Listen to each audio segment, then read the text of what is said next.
I wondered, hey, is God there, or do I have a relationship with him? It's like, I think I did. I thought I did. I was in a season of wrestling, wondering if God is really there. It was like growing up. My dad would say, I can remember in a specific instance, we had this garage. It was called the big garage, and so it was more like a shed.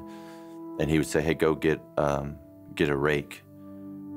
And I remember specifically going to look for this rake and coming back and telling him, "Hey, it's not there," or "I can't find it." And he responded, "Hey, look till you find it."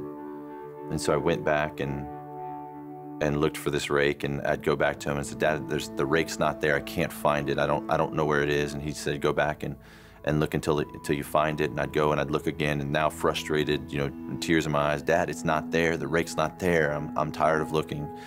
And so he came with me and, of course, walked right to it and grabbed the rake and said, "I thought you said this wasn't there." See, I thought my truth was there was no rake, but the reality was it was right there.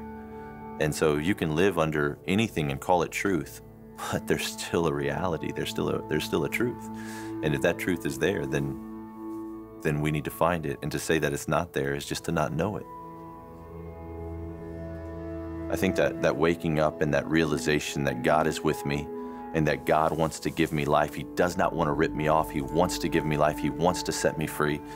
That has taught me there really is a God, a creator of all things, and realizing that God's there, changed everything.